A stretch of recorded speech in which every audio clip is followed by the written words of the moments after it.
I first became aware of the falsehood of learning styles last semester after responding to a getting to know you discussion question by explaining that I was more of an auditory learner than a visual learner when it came to reading. My instructor for that class politely informed me that there was no such thing as either a visual learner or an auditory learner, but rather that learning styles was a pervasive myth in education that had continued for many years. Before we claim something as a myth, we need to first understand what is being claimed. The concept of learning styles has been around for more than 100 years and claims that every individual is inherently better at gathering information through a particular sense than in any other way. This is somewhat based on the idea that we as learners have preferred way to learn things, but these preferences vary on what is being learned. The two primary systems associated with learning styles is the VAK or VAK and the Kolb systems. VAK stands for Visual, Auditory, and Kinesitic. According to this system, these are the three primary ways that people take in information and learn. The Kolb system also uses these three inputs, but it also has up to 70 other classifications as well. Unfortunately for proponents of both systems, several studies have debunked both theories.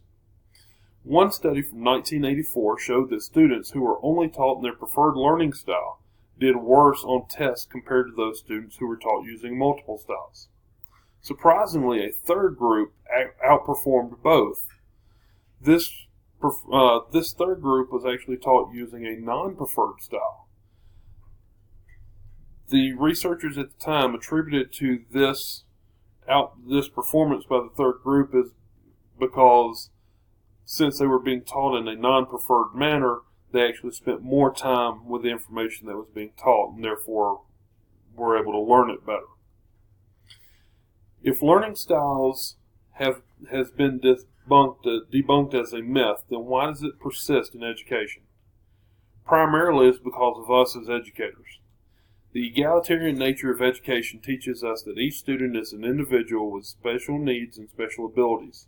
The natural extension of this belief is to believe that each individual student also has a particular way in which he or she learns best.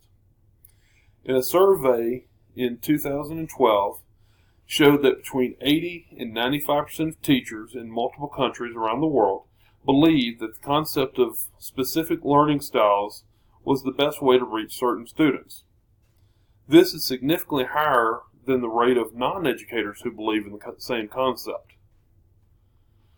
Why is it possible, with all the research that shows that myths are not true?